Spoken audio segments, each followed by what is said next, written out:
Okay, so I'm gonna reveal to you that I am a big nerd. You're hearing that now. You're hearing that now. But through the course of this episode, you're going to realize just the vehement and incredible power and love I have for nerdy things. And specifically for this episode, it's going to be video games. I'm geeking out over what consoles are coming out. You've got the PS5 coming out, you've got the Xbox Series X and S coming out, and there's a lot of options. And then Nintendo Switch is also very fun. I play my friend's Nintendo Switch. We play Super Smash Brothers. They turn on Mario Kart, but I've played that twice in my life. I don't get as much satisfaction from it as beating my friends in Super Smash Bros. There's just something innately wonderful about doing that, of asserting your dominance in Super Smash Bros. Like, yes, I just beat you with Piranha Plant. I am the superior player here. It's great. But video games are just the new, well, not new, but at least newly acknowledged means of communicating with your friends in a mainstream setting. Because now video games have been here for a long time. Friends have been playing video games together for a exceedingly long time, and going back to arcade games. And going back to Pong on the computer,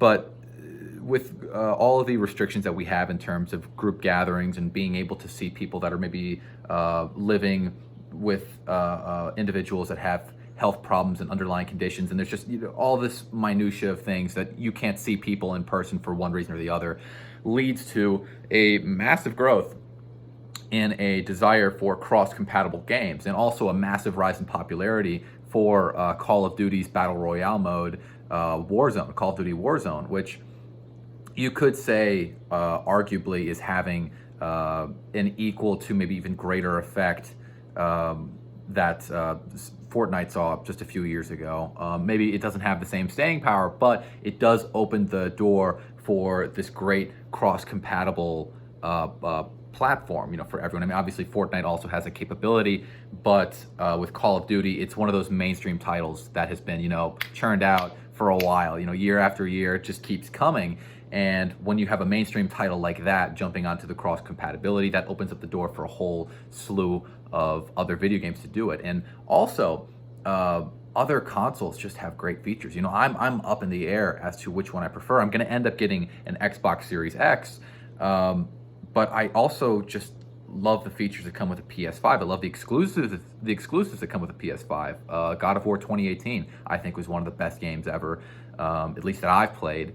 And the sequel is going to be coming out here in probably another year, and it's a PlayStation exclusive. And it's just like, oh gosh, I've got to get that. But then with Xbox, you have games that are backwards compatible, meaning that you can go back to prior generations of consoles, such as the Xbox One, which is the current one, and then the 360, which is before that. And then you can take select titles from those consoles, and you can play them on your current edition, your next generation console, which was the ones coming out. And this past weekend, I was able to enjoy that with my friend David when we were playing Lego Star Wars, which is an Xbox 360 game.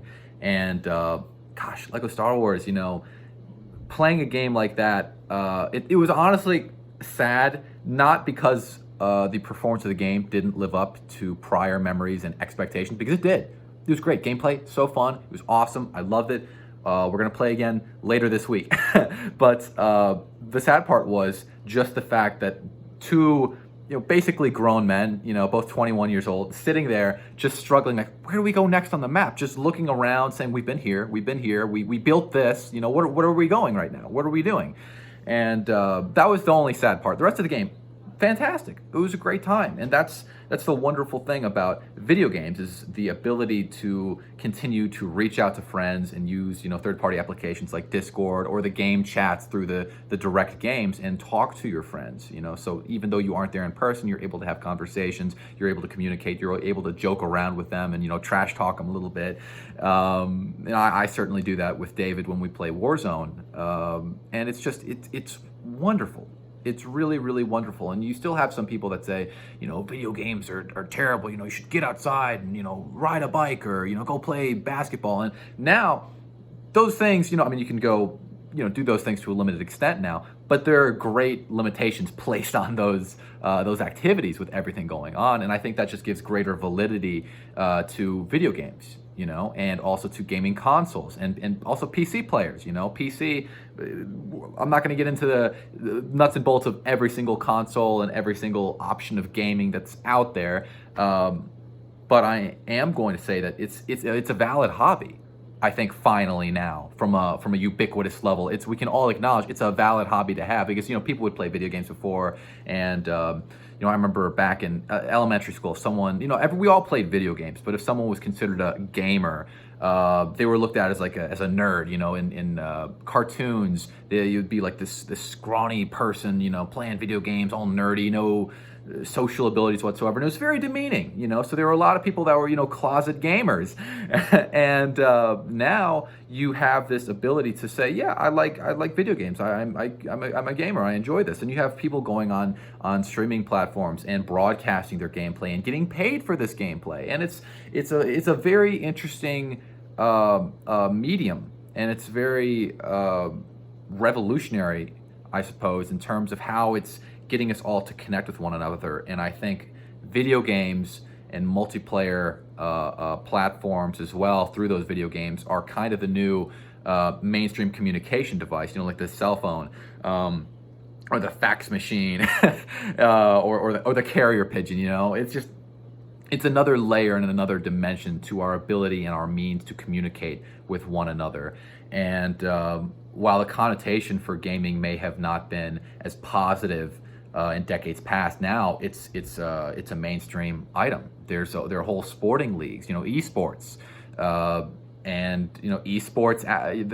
They're individuals within esports are making a lot of money. Streamers are making a lot of money, and you see popularization of those streamers on multiple platforms, and that extends into multimedia, which then relates to me and my video show here, my column here.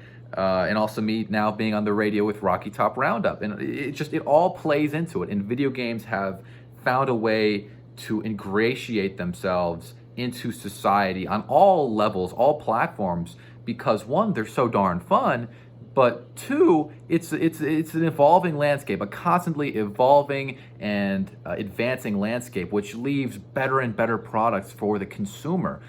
For all of us, so we get to enjoy more and more things from a whole growing list of genres. So it's not just sports games that are out there. It's not just role playing games, and it's not just tactical games. It's a combination of all those genres, and also games themselves are combinations of all those genres. And video games are awesome. They're a great time, and I think the main point of all my geeking out and fanboying is that again, it's a valid hobby to have, just as much as someone enjoys collecting expensive stereos and sitting back and listening to NPR and the classics presented by Alec Baldwin with the New York Philharmonic Orchestra. You can sit down and you can play some Red Dead Redemption 2 on a Friday night with a nice beverage, nice chilled beverage in a glass, a real glass, not a plastic Superman cup or Batman cup like I have in my pantry. But yeah, video games are wonderful. They're great, and they're also a fun means of expressing one's creative part of the brain, because if you like a specific kind of art or literature or story in general, you can find that in video games too with what you play. And they're here to stay, quite obviously. I think I'm being redundant by just saying that, because it is so obvious. Video games are here to stay, and if you haven't found one that you like, I can promise you will. Thank you.